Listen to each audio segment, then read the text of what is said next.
claro. El objetivo de una guerra espiritual no es destruir a Satanás, porque él va a ser destruido en su momento cuando Dios lo lance al lago que arde en fuego y azufre.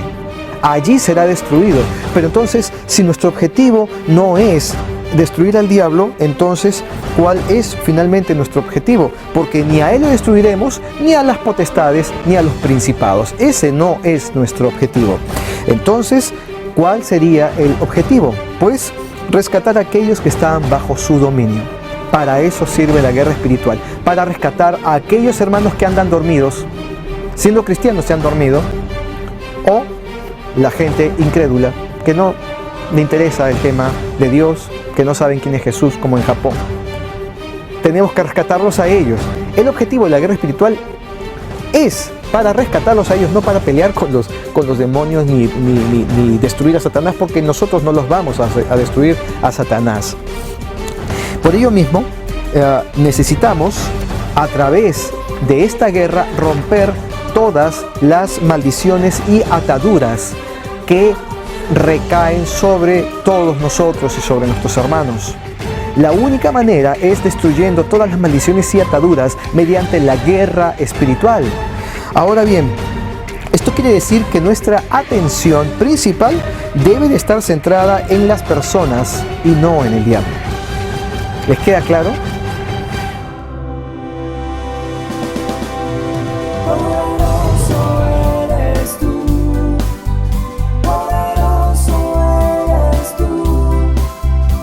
Argentina lo reconoce como pastor. Yo vengo pronto. Yo vengo por aquellos que no me conocen y también vengo por aquellos que me han conocido y se han dormido. Tengo urgencia de dar alerta. Yo soy el Alfa y el Omega, el que es y que era y que ha de venir, el Todopoderoso. Antes de ver este mensaje, no dejes de ponerle me gusta y suscríbete a nuestro canal. Además, activa la campanita para recibir las notificaciones cada vez que subamos un nuevo video. Bienvenidos otra vez, mis queridos hermanos, a Iglesia Global. Como siempre, estamos trayendo un mensaje del corazón de Dios para poder tener entendimiento, para comprender mejor las cosas que pasan en este mundo y qué es lo que Dios desea que nosotros aprendamos para que no perezcamos, como dice Él, por nuestra ignorancia. Veamos. Japón, lugar donde estamos, no cambiará nada más porque lo deseemos, porque digamos, queremos que Japón cambie, pero nadie toma al toro por las astas, es decir, nadie se decide subir al caballo y domesticarlo. El caballo es salvaje. Japón es un país que no conoce al Señor y la gente está esperando que llegue un vaquero, alguien que se supone que, así como Marlboro, ¿han visto al vaquero? Que tiene su sombrero, ¿no? Su cigarro, bien vaquero, bien cowboy. Acá los cristianos estamos orando para que llegue un cowboy a domesticar al caballo salvaje. Sin embargo, el cowboy está acá. Nosotros, cualquiera de nosotros, somos ese cowboy, pero no nos hemos decidido a decir, yo domaré a ese caballo. Japón, claro. Nosotros sentimos que Japón es demasiado grande, son 128 millones de caballos salvajes que no es fácil domesticar, pero si nosotros ponemos la voluntad, la disposición, Dios hará con cada uno de nosotros. Sin embargo, a pesar que Dios nos ha dado poderosas armas que no le dio a los ángeles, porque los ángeles son sus siervos, Dios nos dio, por ejemplo, el libre albedrío. No es una arma, pero nos permite ir por donde nosotros querramos. Es decir, podemos o no seguirlo al Señor por nuestro libre albedrío. Y si lo seguimos y, como decía, disponemos nuestro corazón, entonces Dios nos bendice las armas que Dios a su vez nos irá dando. Nos dará dones para que sean utilizados en la iglesia, para que sean proyectados hacia los inconversos, o sea, hacia los mundanos, es decir, hacia un pueblo que no lo conoce. Y con esas armas podremos hacer mucho más efectiva la evangelización en este país. Ponernos la armadura del Señor. Esa es otra de, digamos, un complemento importante en nuestra defensa contra el ataque del enemigo. Esa es otra poderosa arma de defensa que nosotros debemos usar, pero no la usamos. Otra de nuestras armas poderosísimas es lo que decimos. De nuestra boca debe salir siempre palabra de bendición. Muchas personas creen que decir palabra de bendición es solamente manifestar la palabra, repito, bendigo. Te bendigo, hermano. Te bendigo, hermana. Bendiciones. Eso creen los cristianos que solamente es palabra de bendición. Palabra de bendición es todo aquello que donde esté mezclado el amor entre hermanos, que es lo que Dios quiere que tengamos. Si hay amor en tus palabras, eso es palabra de bendición, aunque no digas la palabra bendición. Pero en lugar de usar esa poderosa arma de bendición para nosotros mismos y de reprensión o de alejamiento de los ataques demoníacos, en lugar de usar también esa poderosa arma, no la usamos. Nos quedamos callados y solamente decimos, ay, es que el diablo me está atacando. ¿Y tú qué haces para que no te ataque? ¿Acaso usas la poderosa herramienta que es tu boca, que Dios te dio, pronunciando palabras de autoridad en el nombre de Jesús? No lo haces. Y pronunciando palabras de autoridad en el nombre de Jesús, no siendo un real seguidor de Jesús, entonces nuestras armas las mal usamos, porque en lugar de bendecirnos, finalmente andamos maldiciéndonos entre nosotros mismos. Y para maldecir no es necesario decir, te maldigo, hermano. No, para maldecir basta con decir frases que no sean buenas, que no contengan amor. Nos maldecimos a cada rato poderosamente y no nos damos cuenta. Nosotros, ejército de Dios, ejército de Cristo, cuerpo de Cristo, nos debilitamos. Estamos en una competencia de qué parte del cuerpo debilita a qué otra parte del mismo cuerpo de Jesús. Y Jesús dice, yo soy la cabeza y me estoy quedando con los músculos debilitados, con las partes de mi cuerpo debilitadas. Es más, estoy siendo amputado. Partes de mi cuerpo ya no están en su cuerpo mismo. Es decir, me refiero a aquellos hermanos, por ejemplo, que después de haber aprendido la palabra de Dios, después que pudieron ser instrumentos útiles en su obra, deciden irse de la iglesia porque un hermanito los miró mal, o porque no comparten con el pastor algo que, no sé, pues no, o porque el pastor no está honrándome. Así hay hermanos que piensan, no me está honrando como me merezco.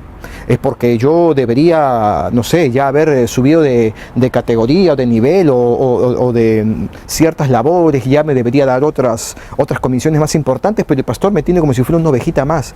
Un montón de hermanos se ofenden con el pastor. ¿Y quién está desde la tribuna dando vítores de júbilo y aplaudiendo eso que está sucediendo? Los demonios. Ellos son los que dicen, wow, estos muchachos son increíbles, los cristianos.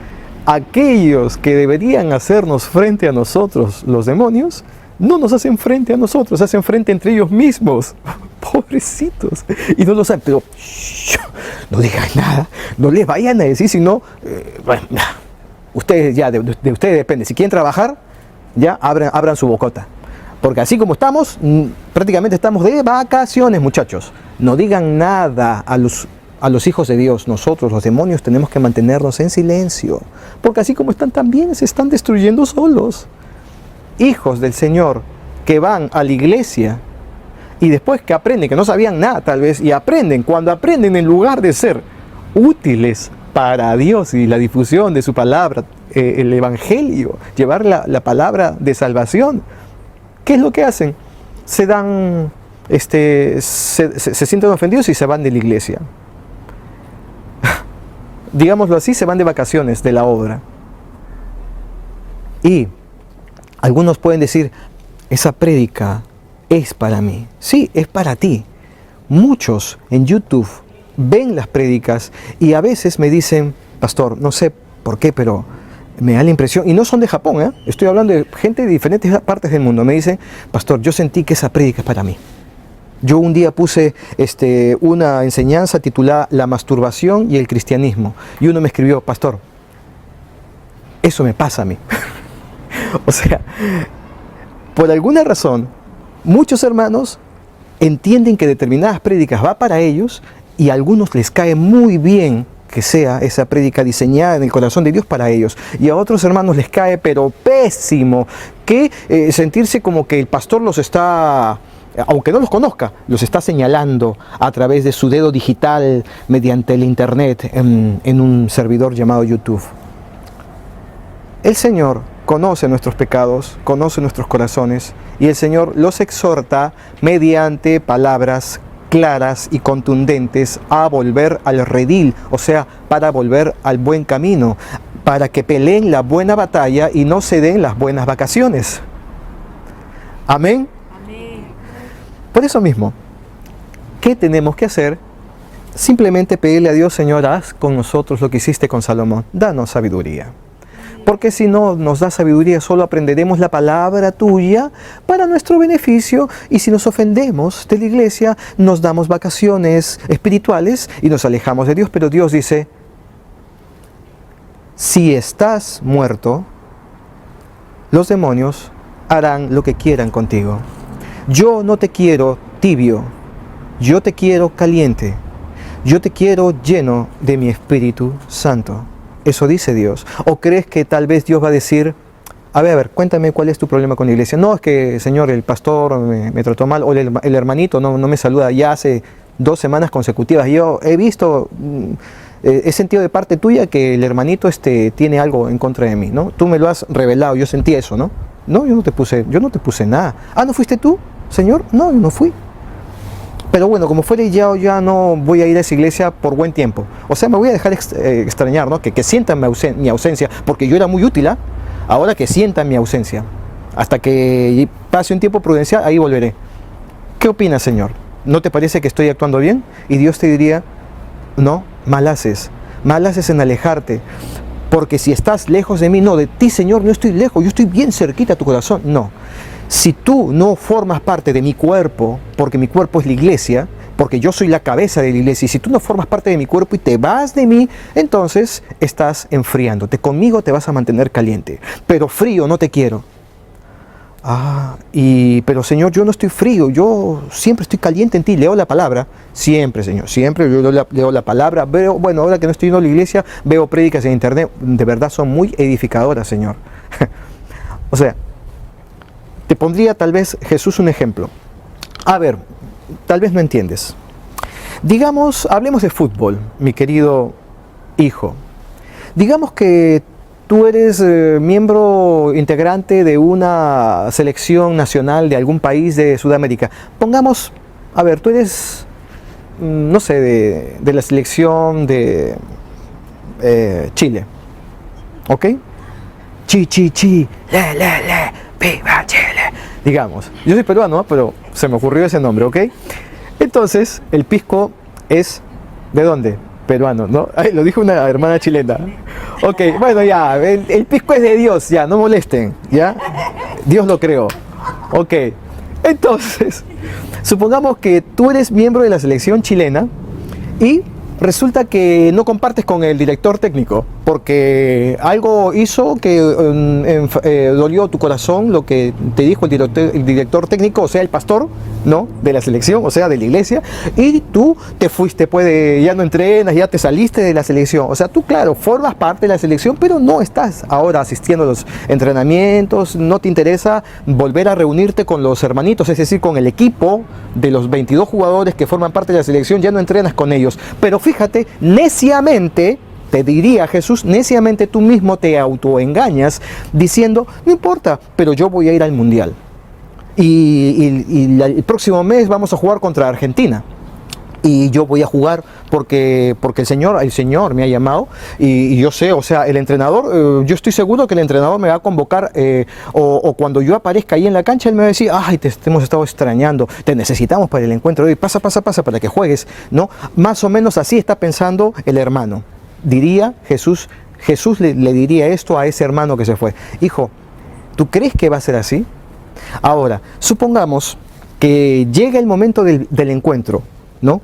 Chile versus Argentina. En el Estadio Nacional de Chile se va a jugar el partido. Ok, entonces tú llegas con tu ropa deportiva, con tu uniforme de la selección, ¿no? Y llegas corriendo, así bien deportista, llegas hasta el mismo Estadio Nacional de Chile y dices, bueno, ábrame la puerta porque yo voy a jugar por la selección. Para empezar, los encargados de cuidar el orden te diría, discúlpeme, los jugadores no llegan sin un bus. Todos vienen dentro del bus, o sea, dentro de la iglesia, todos están dentro del bus y el bus pasa por un lugar especial directamente a la cancha. Usted está pretendiendo entrar por donde entra el público. Se está equivocando. Entonces, ¿por dónde es la entrada del bus? Es por atrás. Ya, ok, va hasta atrás y tampoco lo deja entrar porque le van a decir, discúlpenos, pero discúlpeme, señor, pero ¿usted que va a jugar? Sí, yo soy titular. Por favor, el bus acaba de entrar hace una hora, ¿no? Y los jugadores de verdad están en el bus. No, pero yo he sido convocado. Yo formo parte de la selección nacional de Chile y cuando el entrenador me vea me va a decir, ¡oh, pasa, hombre, te hemos estado esperando y pensé que no ibas a venir! Pasa. No, no va a ser así. Te vas a quedar fuera del partido.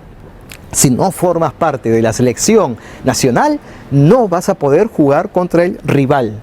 Y ese rival es poderoso, se llaman, no es la selección argentina, son los demonios con los que va a jugar tu equipo, el equipo por el que tú quieres participar.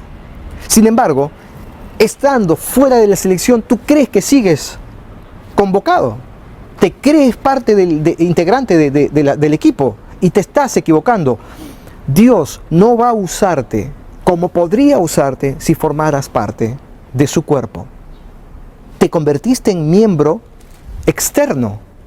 Tú lo buscas, tú lo amas.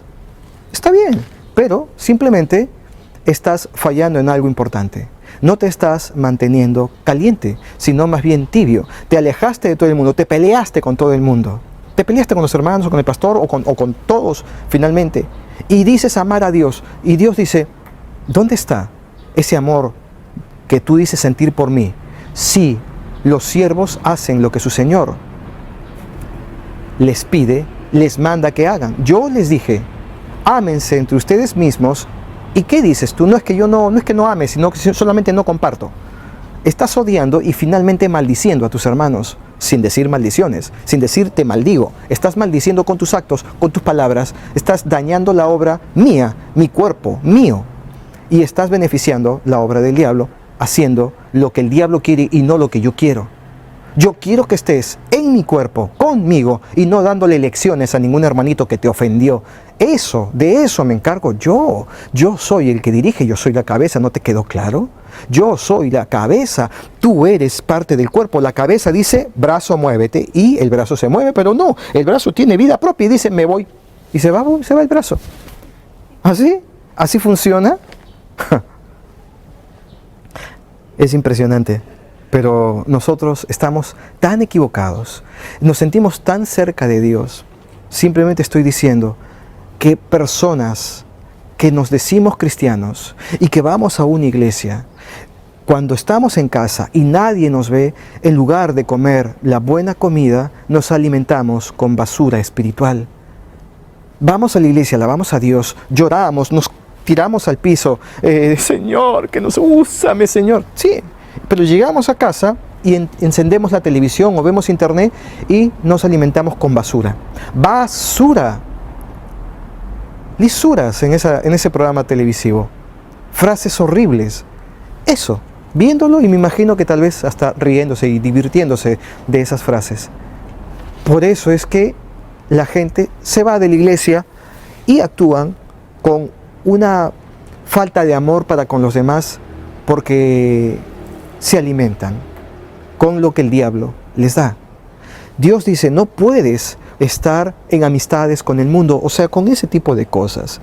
No es que no seas luz para el mundo, que ese es otro tema, sino que no puedes tener amistad con el mundo, es decir, no puedes estar viendo basura y luego buscándome a mí. Decídete, ¿qué quieres tener en tu vida? ¿O a mí o a la basura que te ofrece el diablo? Porque si no recoges conmigo, entonces desparramas. Si no estás conmigo, estás en mi contra. No puedes estar jugando a dos bandos. No puedes jugar por un equipo y en la siguiente semana juegas por el otro equipo. No puedes hacer eso.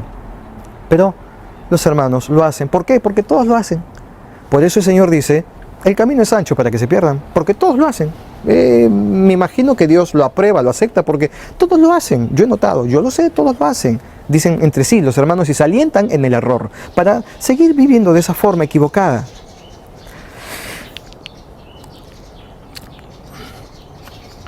Miren, los demonios a cada uno de nosotros nos pondrán muy buenas razones. Repito, hermanos del internet, a quien le caiga el guante, que se lo chante. Si alguno de ustedes es reflejado a través de esta enseñanza y sienten que es para ustedes y lo toman a bien, qué bueno, porque intentarán cambiar.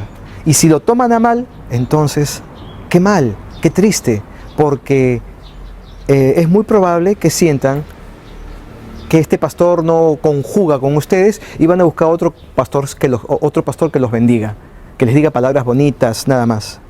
Porque los cristianos se llenan de frases bonitas.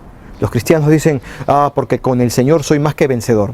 Solo es una palabra, nada más que una palabra, una frasecita bonita de la Biblia, sacada de allí y pegada tal vez en la pared de tu casa o en tu computadora, para sentirte bien nada más. Aunque vivas errado y lejos de Dios, lees esas palabritas y te sientes bien y te sientes en el camino y te sientes cerca de Dios. No debemos utilizar solo palabritas, debemos de sentir que, en todo caso, no debemos solo llevar esas palabritas pegadas por allí, debemos de vivir cada una de esas palabras, hacerlas propias y que nuestra vida cambie.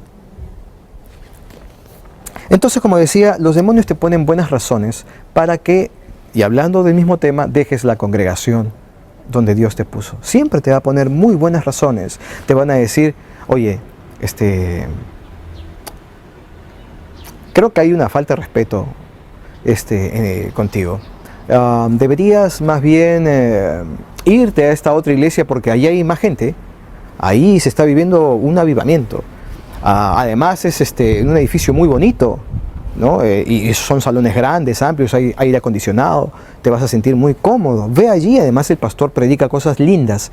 Nunca lo vas a ver al pastor enfadado, porque hay otros pastores que por ahí se enfadan, pero no, siempre se ríe, cuenta chistes toda la reunión.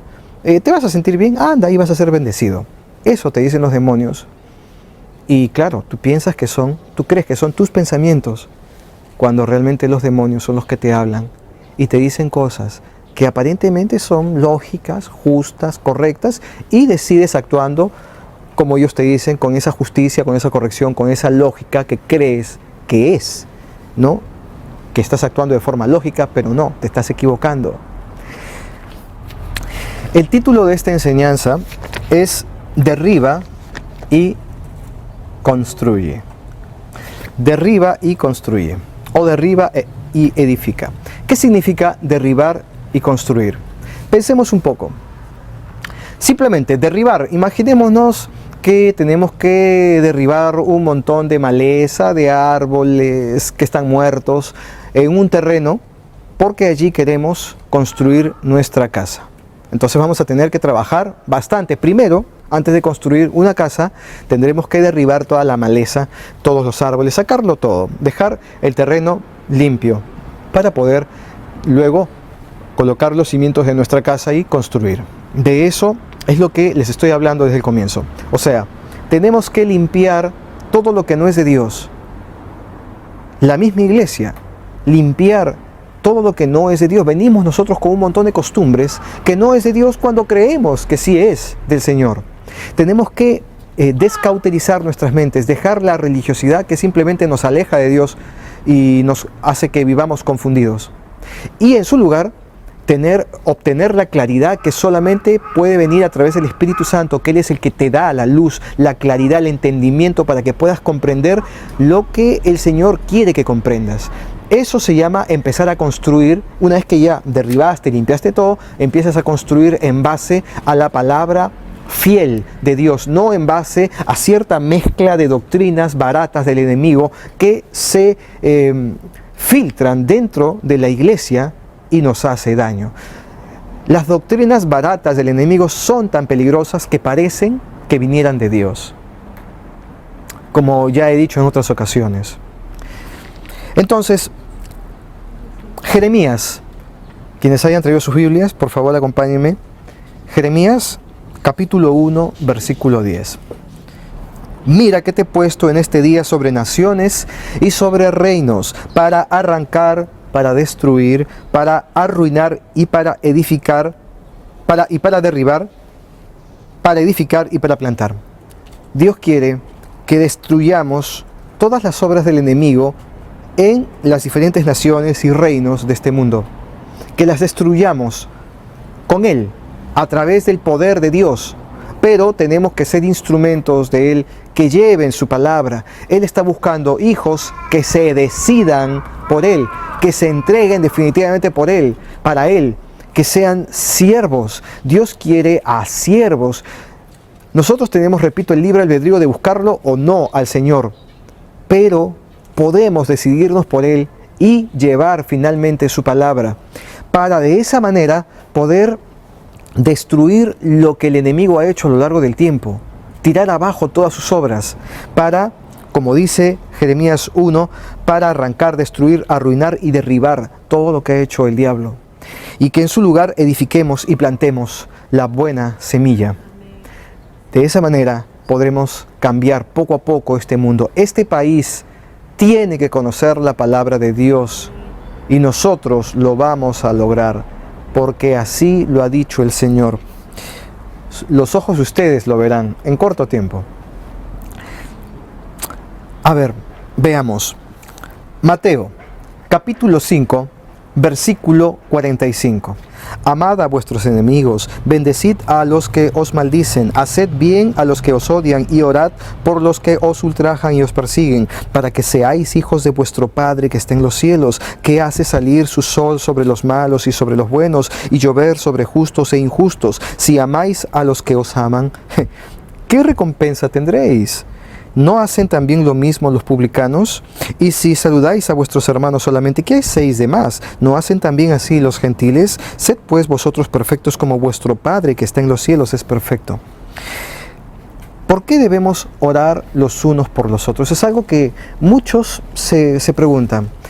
¿Por qué? Alguna vez el Señor me dijo, ora por tu madre, porque su religiosidad la tiene confundida.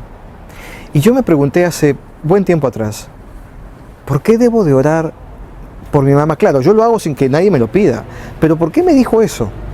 ¿No es que acaso Dios no la ama, mi madre? Y nada más porque la ama, Dios podría decidir hacer algo bueno de por sí, por ella, porque de por sí yo entiendo que Dios la ama. Pero Dios dice, un mandamiento más os doy. Ámense los unos a los otros como yo os he amado. Lo que significa que si queremos ser hijos de Dios, tenemos que ser perfectos como Él. Y dentro de esa perfección está el amor que Él siente por nosotros. Entonces Dios dice, muéstrenme amor mutuo entre ustedes. Por eso es que la oración la tenemos que hacer para mostrar a Dios que somos capaces de amar como Él nos ama, que somos capaces de amarnos mutuamente, que en lugar de maldecirnos más bien andamos orando por los hermanos y sobre todo por aquellos que no necesariamente te andan bendiciendo, sino por aquellos que tal vez hasta te desean la muerte. Ora por ellos, así serás parecido a tu propio Padre,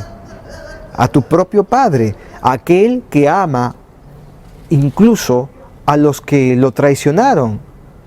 Dios ama a quienes creó. Y no nos alejamos de la verdad al decir de que Dios siente gran dolor en su corazón por el destino final de los demonios y del diablo mismo, porque Él los creó con amor. Hasta a aquellos que son enemigos de Dios, Dios los ama. Entonces nosotros, si queremos ser perfectos como Él, como Dios le dijo un día a Abraham, Abraham, anda delante de mí y sé perfecto. Si Dios quiere que seamos como Él, que es perfecto, eso incluye amar. Dios es en esencia amor.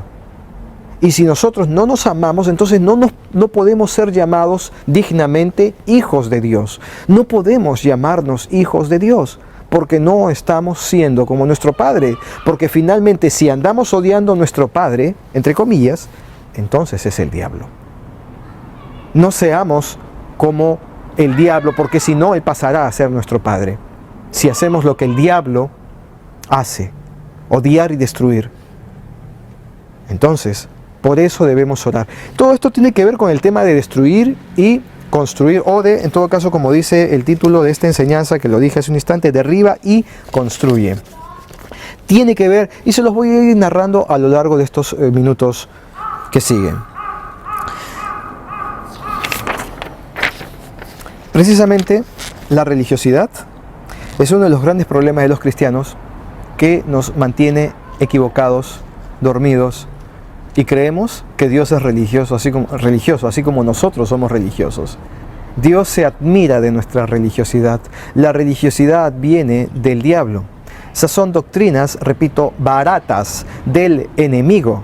El diablo nos ha hecho religiosos. Y creemos que a Dios le gusta que nosotros seamos religiosos. ¿Qué es religiosidad? Muchos hermanos, por ejemplo, son religiosos y ni siquiera saben qué cosa, a ver, dime pues, ¿en qué soy religioso? Diría algún hermano. No sé, hay cuántas cosas que hacen los hermanos que son actos religiosos. Simplemente estás haciendo como los fariseos, que buscan hacer oraciones que suenen bien a los demás, para que todos los demás vean de que es un hombre o una mujer muy espiritual. ¡Wow! ¡Qué manera de orar! ¡Qué forma de entregarse! Basta con que menciona el nombre de Jesús y comienza a mostrarse de una manera, no sé, como muy entregada. Envidiable esa conexión con el Espíritu de Dios, es envidiable. Y no están haciendo más que simplemente un acto un acto teatral, donde escenifican lo que queda bien hacer ante los demás en una situación, en medio de una congregación. No sean religiosos. Tenemos que ser naturales en el campo sobrenatural. Es decir, algunos oran con los ojos cerrados, no está mal, pero exagerar las cosas solo para que se nos vea más espirituales, no está bien. Si cerramos los ojos, seamos naturales, orando, por poner un ejemplo, a Dios en medio de otros hermanos. Seamos naturales. No cambiemos incluso nuestro tono de voz y lo pongamos más melancólico. Oh Señor, te pido, oh Dios, que tú, Señor. Estamos siendo fingidos. No estamos siendo naturales en ese campo sobrenatural donde está la presencia del Espíritu. Tenemos que ser naturales en lo sobrenatural, pero no entendemos, porque nuestra religiosidad no nos deja comprender. Entonces, si podemos sacar esas religiosidades de nuestras vidas, podemos además entrar a tallar en lo que es nuestra misión principal, la guerra espiritual. ¿Qué es la guerra espiritual? Les digo, no es un fin en sí misma, la guerra espiritual, sino un medio por el cual la iglesia en su conjunto prepara el campo para poder llevar la evangelización a un nivel de guerra, ¿no? De oración, una oración de guerra. O sea, la idea es poder hacer oraciones de guerra en el campo espiritual. ¿Con qué finalidad? Es algo así, como que la oración de guerra limpia el terreno para poder plantar la semilla del Evangelio. Pero sucede que no se puede llevar esta guerra espiritual eficientemente porque el enemigo cegó el entendimiento de los incrédulos. Entonces, los que sí creemos somos pocos y no podemos hacerle frente a la gran obra del diablo en este planeta porque si digo nos triplican los incrédulos, me quedo corto. O sea, es muy complicado, somos pocos. Claro, Dios puede hacer mucho con pocos, pero ¿no sería mejor ser una gran mayoría en este planeta con entendimiento, con claridad para poder enfrentar a una obra tan grande como es la obra del diablo en este planeta? Porque Dios dice, el gobernante de este planeta es el diablo. Como decía al principio, Jeremías 1:10 dice, mira que te he puesto en este día sobre naciones, sobre reinos, para arrancar, para destruir, para arruinar y para derribar, para edificar y para plantar. Y no estamos ni edificando ni plantando porque no hemos arruinado, ni destruido, ni derribado lo que ha hecho el diablo. Tenemos que actuar. Entonces, el objetivo, escuchen y entiendan, mis queridos hermanos, el objetivo de la guerra espiritual no es destruir a Satanás. Primer punto. Que quede claro, el objetivo de una guerra espiritual no es destruir a Satanás porque él va a ser destruido en su momento cuando Dios lo lance al lago que arde en fuego y azufre. Allí será destruido. Pero entonces, si nuestro objetivo no es destruir al diablo, entonces, ¿cuál es finalmente nuestro objetivo? Porque ni a él lo destruiremos, ni a las potestades, ni a los principados. Ese no es nuestro objetivo. Entonces, ¿cuál sería el objetivo? Pues rescatar a aquellos que están bajo su dominio. Para eso sirve la guerra espiritual, para rescatar a aquellos hermanos que andan dormidos, siendo cristianos se han dormido, o la gente incrédula, que no le interesa el tema de Dios, que no saben quién es Jesús, como en Japón.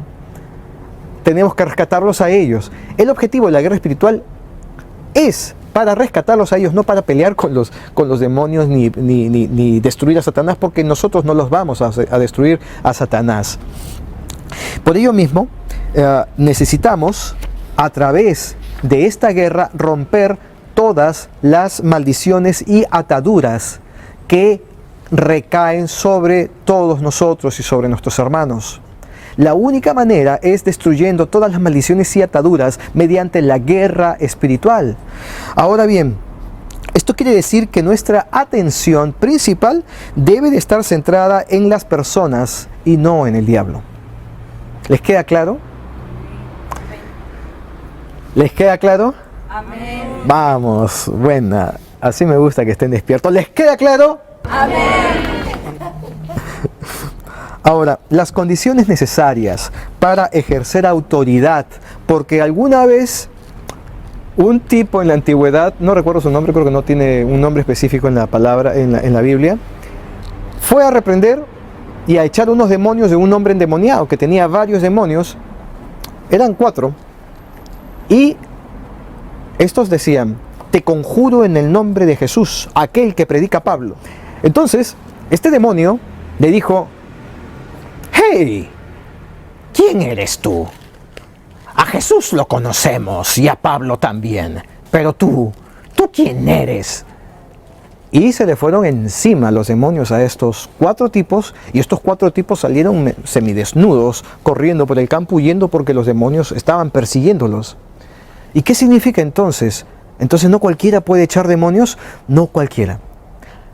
Oh, claro, tampoco piensen como los religiosos, que entonces algún padrecito o cura del Vaticano son los que pueden exorcizar. No, cualquiera que sea seguidor de Jesús, verdadero seguidor de Jesús. Porque si tú no eres un seguidor de Jesús y eres uno de esos cristianos que andan con una doble vida, con una doble moral, o sea, yendo a la iglesia, pero sales a la calle y, digamos en el caso de los hombres, andas deseando a cada mujer que se te cruza. Allí, cuando pretendas hacer una guerra espiritual, o en todo caso echar a un demonio del cuerpo de algún endemoniado, el demonio saldrá y dirá, ¿quién eres tú? Tú no tienes autoridad. ¿Quién eres tú?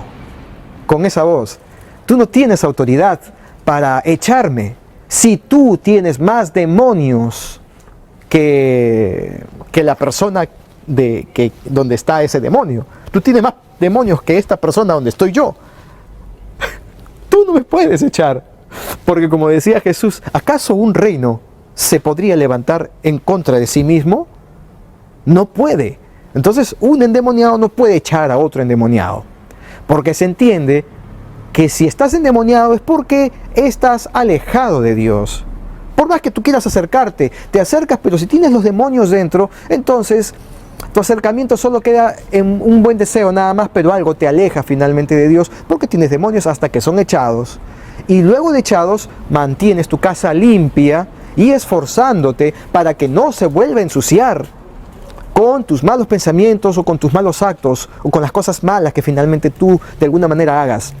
Si mantienes limpia tu casa, los demonios no podrán ingresar porque el Espíritu Santo será el que esté allí cuidando del templo que es tu cuerpo. No entrarán a tu cuerpo ni a tu mente porque tienes que esforzarte por mantener esa área de tu vida, o sea, tu cuerpo y tu mente limpios para que no sean invadidos por demonios y vivir así siempre de la mano de Dios. Si estás en el calor del hogar, o sea, caliente con Dios, formando parte de su cuerpo, entonces ciertamente ningún demonio se atreverá a ingresar a tu mente siquiera.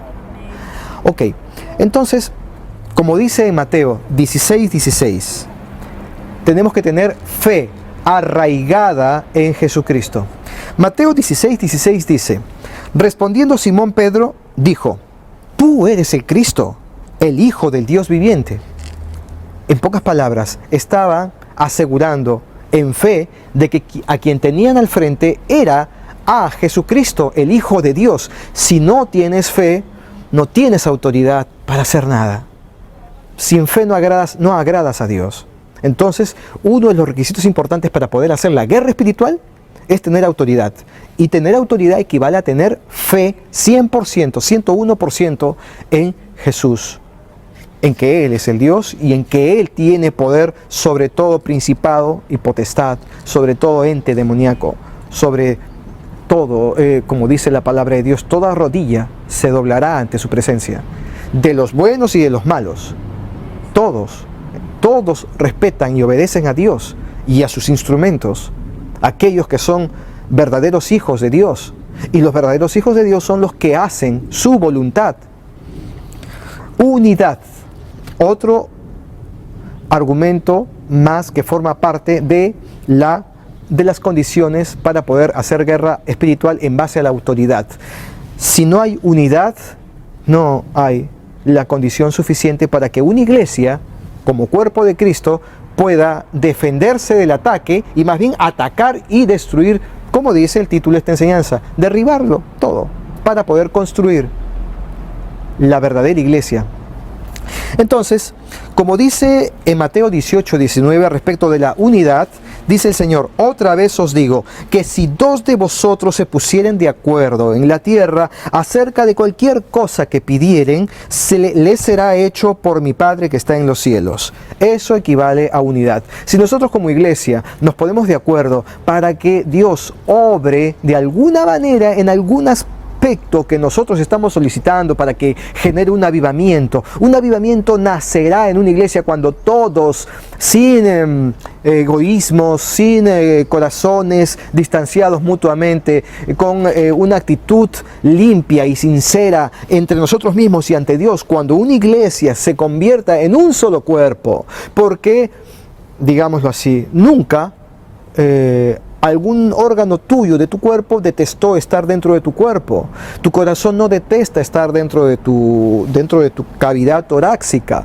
Tu estómago no detesta estar dentro de tu vientre.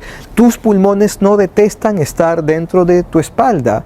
Todos tus órganos se sienten confortables en tu cuerpo. Entonces, si nunca jamás algún órgano tuyo detestó estar dentro de ti mismo, de la misma manera, ningún miembro del cuerpo de Cristo debe de detestar o de incomodarse estar en la iglesia o haciendo determinada labor en la iglesia porque alguien la tiene que hacer, Porque si no hacen eso, entonces esa iglesia anda quebrantada. No es una iglesia funcional, no es una iglesia que le agrade a Dios, no es una iglesia donde Dios moverá a su Espíritu Santo. Y si no mueve poderosamente su Espíritu Santo, no habrá la presencia poderosa que queremos que haya, aquella presencia que espantará a los demonios en cuanto nos vean pasar por allí, ya como miembros de la iglesia que van a cumplir una función determinada, llevando la palabra de Dios, o cuando cumplamos cualquier otra misión que el Señor nos ha entregado a que hagamos. Si no nos unimos como iglesia, como hermanos de verdad, aunque no nos haya parido una misma madre, si no nos vemos con ojos de hermandad, con ojos de amor, si no sentimos amor mutuo por nosotros, si no oramos por cada uno de nosotros, entonces Dios no se va a complacer de nosotros, y además Él no puede quebrantar sus propias leyes y no hará nada, porque sus propias leyes no las puede quebrantar. No hará nada con nosotros. Queremos que nos use, pero ¿qué hacemos para que nos use? No somos unidad. ¿Cuántas iglesias no son unidad? De nosotros depende.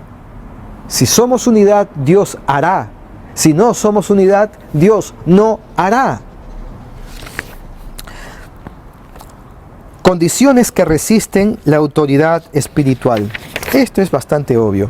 Nuestra falta de fe. Mateo 17, versículo 19 y 20. Dice: después, los discípulos se acercaron a Jesús y en privado le preguntaron: ¿por qué nosotros no pudimos expulsarlo, al demonio, de un endemoniado? Y respondió Jesús: porque ustedes tienen tan poca fe. Les respondió, ¿no? Les aseguro que si tienen fe tan pequeña como un grano de mostaza, podrían decirle a esta montaña: trasládate de aquí para allá, y se trasladará. Para ustedes nada más será imposible, pero no para Dios. Si nosotros no tenemos fe, eso, como digo, resiste, o sea, hace que no suceda lo que deseamos. Es decir, finalmente no podremos hacer ninguna guerra espiritual. Si nos ponemos palabritas en nuestras paredes o en nuestros muros de Facebook: Dios es un poderoso gigante que anda delante de mí. Si yo estoy con Él, ¿quién contra mí? Palabritas bonitas, o no sé, por un camino vendrán a atacarte y por 7 tendrán que huir. Jesús es mi paz, y yo disfruto la paz de Dios, y etcétera, etcétera. Finalmente, si solo son palabras y no vivimos cada una de las enseñanzas de Dios a través de su palabra, a través de la Biblia, entonces simplemente somos como címbalos que resuenan por allí, diciendo frasecitas bíblicas muy bonitas, pero que no las ponemos en práctica en nosotros mismos, o las decimos solamente porque nos conviene decirlas, porque de alguna situación nos salva. Y nos queremos reconfortar, a pesar de que andamos mal y lejos de Dios, nos queremos reconfortar con una palabrita bonita, porque como Dios es amor, Él me ama a pesar de todo. Sí, pero quiere ver tu compromiso. Ya bien, Dios te ama, pero ámalo tú. ¿O acaso solamente esperas que Él te ame nomás porque eres su hijo, y tú, bueno, no tienes que esforzarte tanto porque como ya te ama Dios, ya pues Dios sabe que tú eres así, esa es tu forma de amar? No. Dios no acepta tu forma de amar. Dios dice: ámame como yo te amo, dame en la medida que yo te doy. Yo te doy amor, dame amor. Yo no pido de ti nada más que amor. No pido ni oro ni plata, porque es mía, porque me pertenece a mí. Yo se lo doy más bien a quien me place. Dame lo único que tú me puedes dar: tu amor. Dame tu amor. Yo pido que me ames. No te obligo, tienes libre albedrío. Escoge, o conmigo o con el diablo. No hay tercera opción. Si estás conmigo, ciertamente serás mi hijo, y por ser mi hijo, ciertamente además heredarás todo lo que tengo preparado para ti, que es un mundo inimaginable en el que estarás el día que yo te llame a mi presencia, el día que suene tu trompeta. Tú podrás disfrutar de mi paraíso. Pero si no me amas, entonces no puedes ser llamado dignamente hijo de Dios. No puedes ser llamado mi hijo, a pesar que te he creado. Si no hay amor, si no tienes amor, no tienes nada. ¿Y qué me vas a dar si no tienes nada?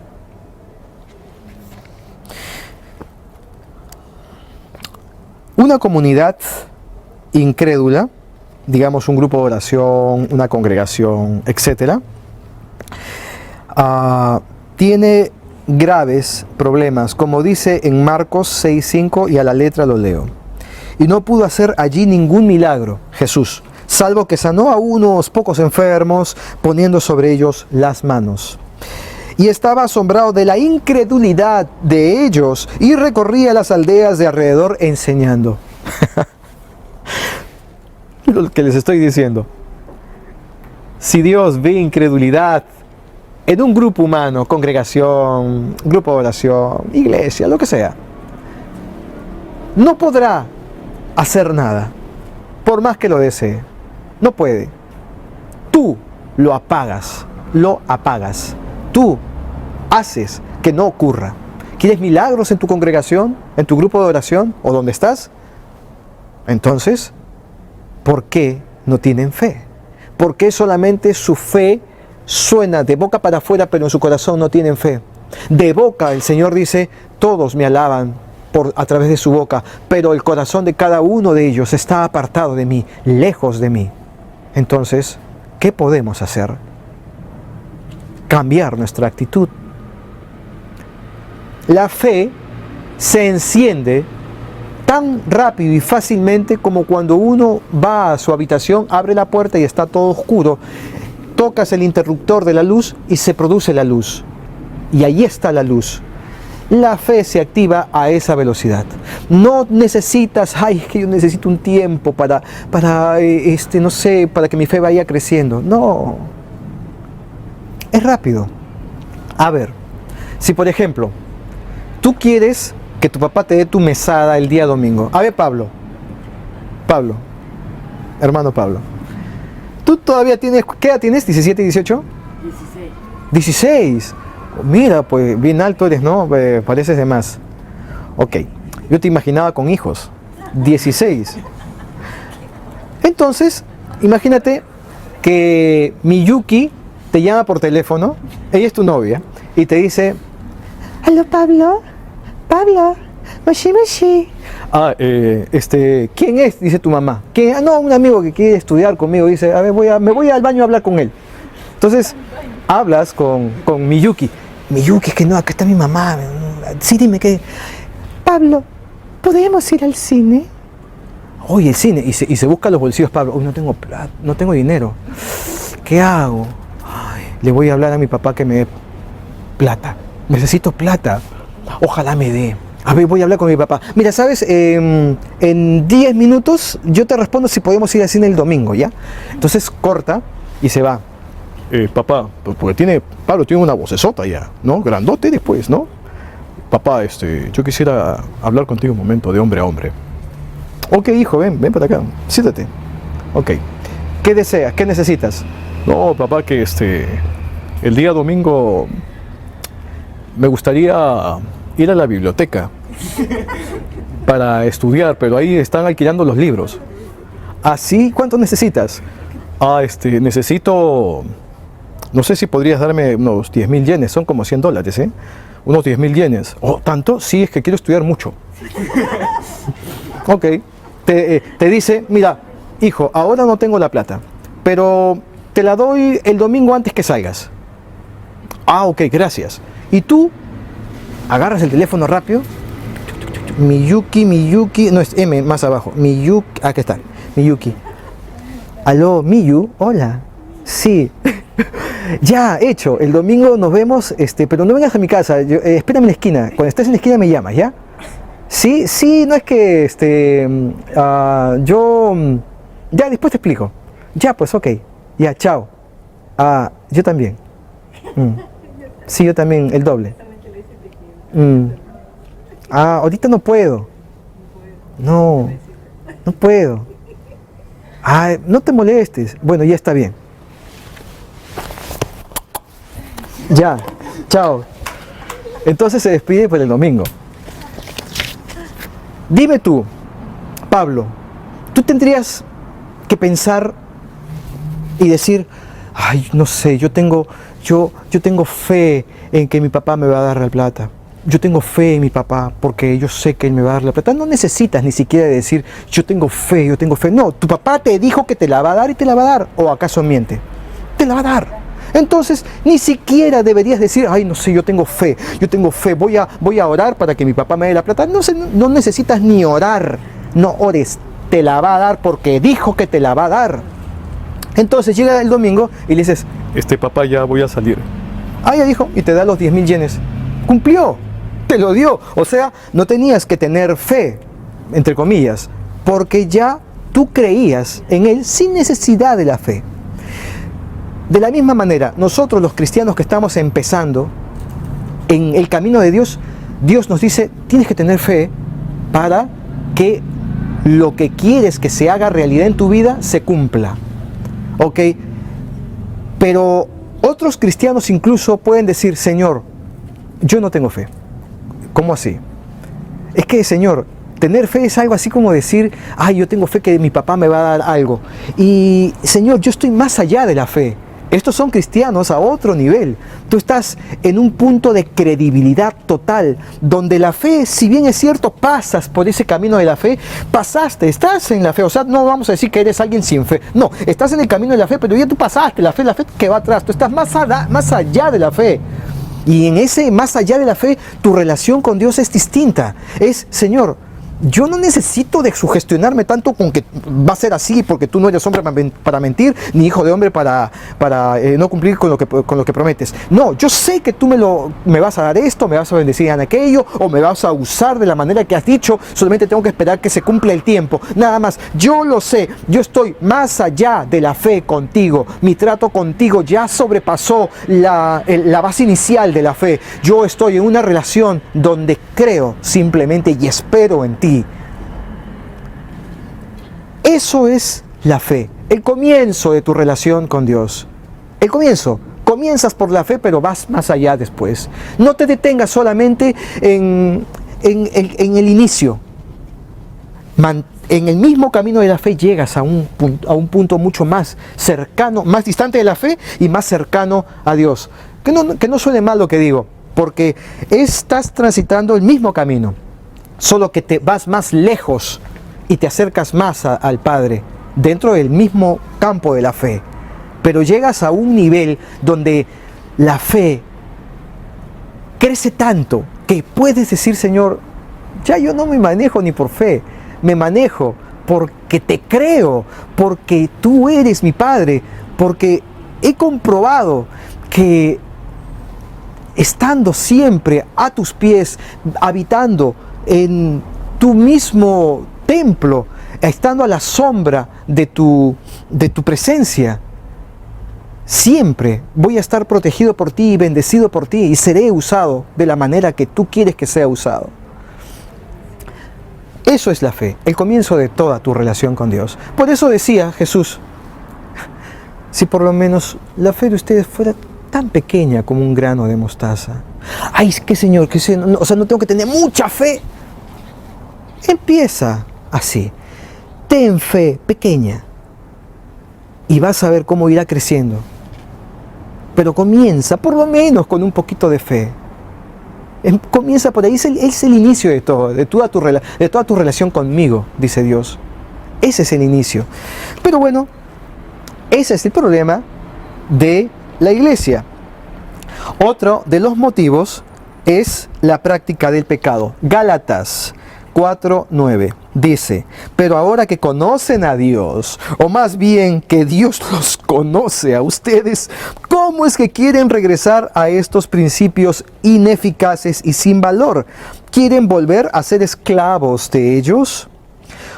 En Juan 8:34-35 dice, ciertamente les aseguro que todo el que peca es esclavo del pecado.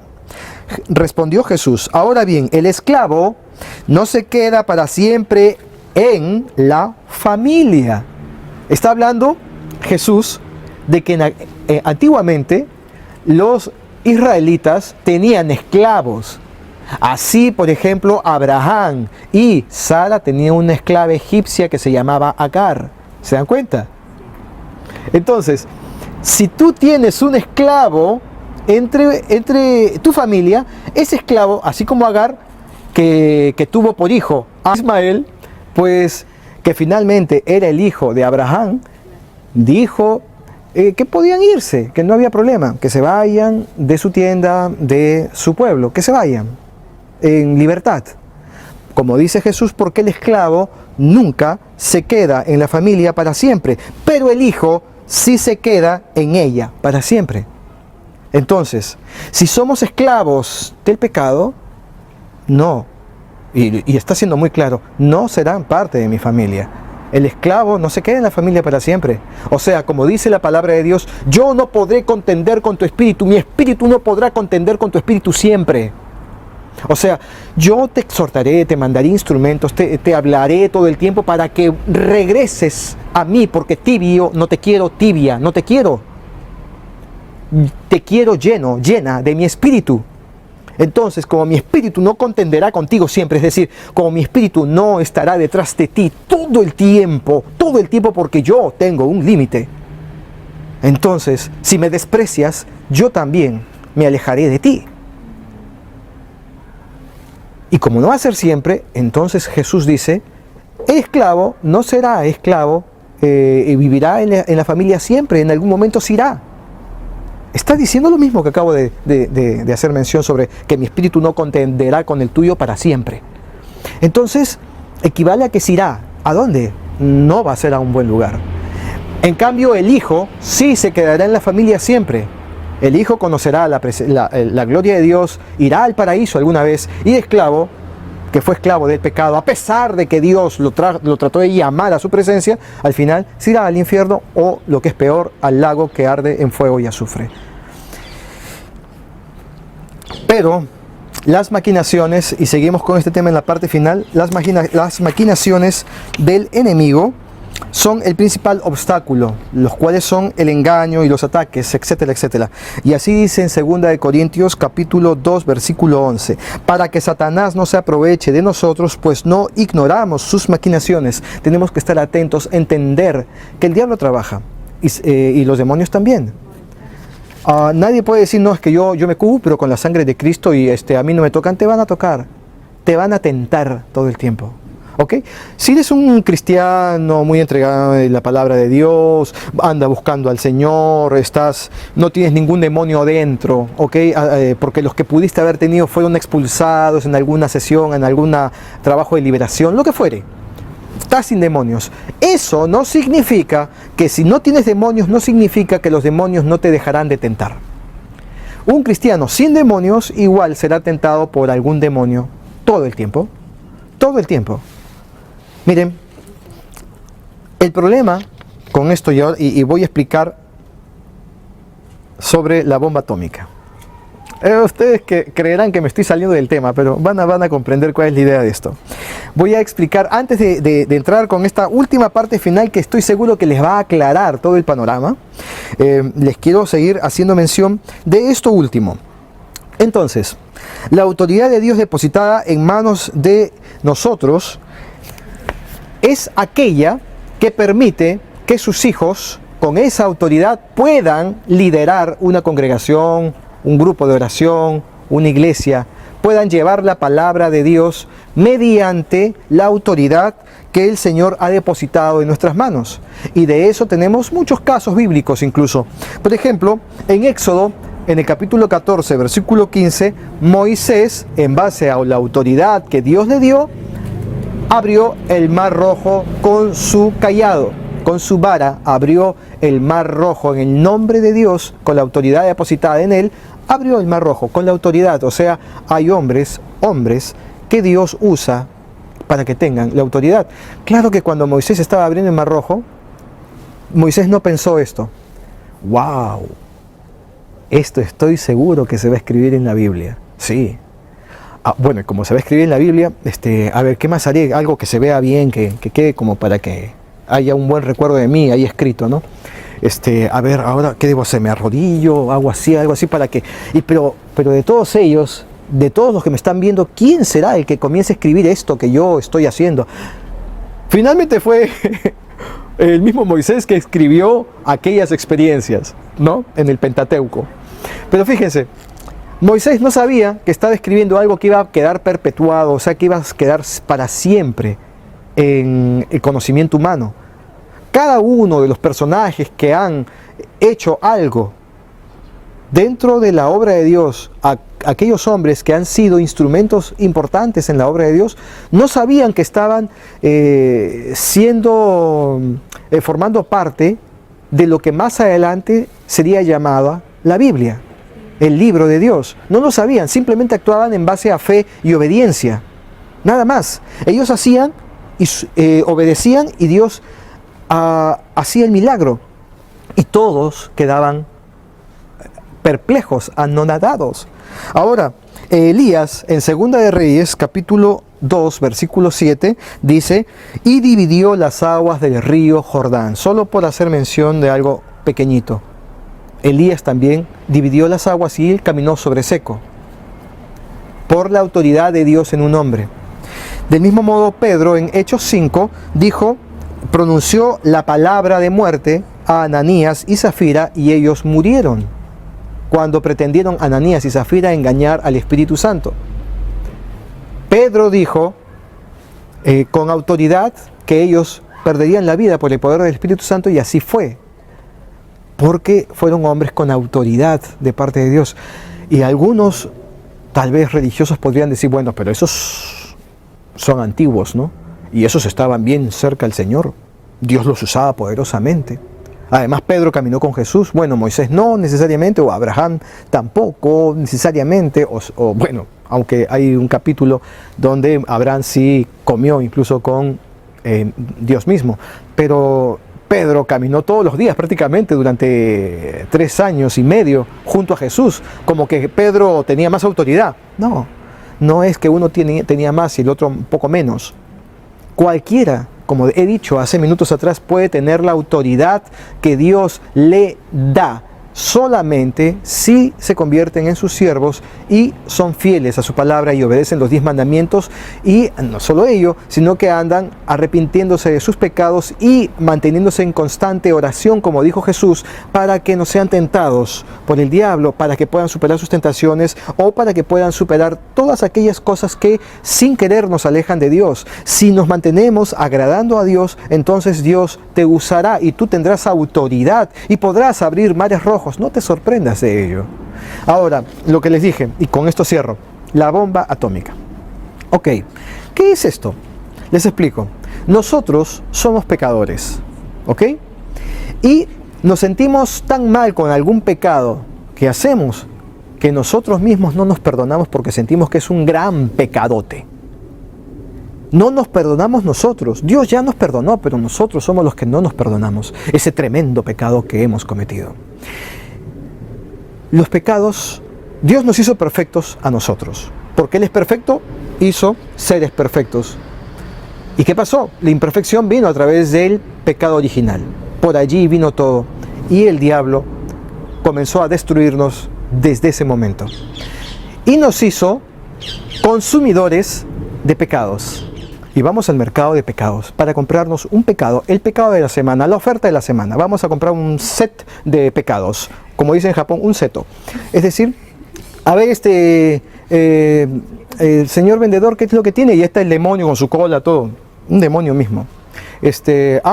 Caserito, como dicen en el Perú. Caserito, en esta semana hemos sacado novedades pecaminosas. ¿Así? ¿Cuáles son? Pues la novedad pecaminosa de esta semana es que tenemos bastantes pecados de lujuria, una variedad increíble. Sí, qué interesante. A ver, me llevo 1 kilo de lujuria y me separa para la próxima semana un cuartito de envidia, ¿no? Y así, imagínense que vamos a comprar pecados. Finalmente, nosotros, tontitos, compramos pecados que nosotros no fabricamos. Los fabrican los demonios, pero nosotros nos llevamos el producto a casa. Y luego cuando hacemos uso del producto por la ignorancia del pueblo, perece, dice Dios, por ignorancia de mi pueblo perece. Entonces nosotros cuando comenzamos a consumir ese producto y vemos lo que ocurre cuando consumimos el producto y finalmente nos sentimos recontra pecadores, súper pecadores, y vienen encima los demonios y nos señalan: sí, tú eres muy pecador, muy pecador, muy pecador. Sí, yo soy una basura. Sí, yo no merezco llamarme hijo, uno de los hijos de Dios, no me merezco ser ni siquiera hijo de Dios. Yo merezco andar de tu mano, Sata, llévame por donde tú quieras, porque ya no sirvo para esto. Ok, somos unos tontos porque nosotros no hemos fabricado el pecado, solo lo hemos consumido. Ahora, la bomba atómica.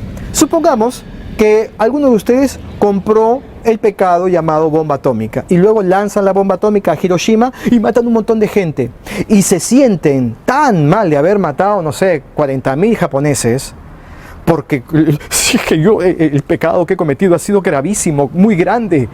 Toda la gente que he dañado por mi pecado, no, esto no tiene ya perdón. Yo no me perdono, aunque Dios me perdone, yo no me perdonaré jamás. Un momentito, tú solamente hiciste mal uso, obviamente, de tu libre albedrío y usaste un pecado que no tendrías que haber usado. Pero ese pecado no lo creaste tú, no lo hiciste tú, no lo produjiste. Tú fuiste solo un consumidor, tú no eres productor de pecados. El pecado no nace en ti, no vive, no reposa en ti, no forma parte de tu vida. Tú te vinculaste al pecado, te relacionaste con el pecado al comprarlo. Tú no eres el productor. Por lo mismo, si esa bomba atómica mató mucha gente, no te sientas demasiado, ¿cómo diría? No te sientas extremadamente malo ante la vista de Dios. Simplemente entiende que pecaste, arrepiéntete de tu pecado y vuelve a empezar con Dios. No te confundas. Cuando tú consumas el pecado, va a venir el demonio personal tuyo y te va a tratar de engañar, haciéndote creer que fuiste tú el que produjo el pecado, el que creó el pecado, cuando lo han creado realmente los demonios. Solamente lo hemos consumido. Entendamos que solo somos consumidores de pecados. Y eso nos va a poder hacer comprender mejor que no estamos tan lejos de Dios, porque no estamos creando el pecado. Ellos, los demonios, son los que crean el pecado. Nosotros somos simples consumidores de pecados. Por lo mismo, como pecadores, consumidores, entonces pidamos a Dios que nos perdone y volvamos a continuar la buena batalla por la senda correcta, para que Dios nos cubra con su sangre bendita, nos limpie de nuestro pecado y podamos continuar en la obra del Señor y en el camino que nos lleva hacia la salvación y a la vida eterna. Amén. Quienes deseen participar en esta obra a través de sus ofrendas pueden hacerlo escribiendo este correo para mayores detalles. Argentina lo reconoce como pastor. Yo vengo pronto, yo vengo por aquellos que no me conocen y también vengo por aquellos que me han conocido y se han dormido. Tengo urgencia de dar alerta. Yo soy el Alfa y el Omega, el que es y que era y que ha de venir, el Todopoderoso.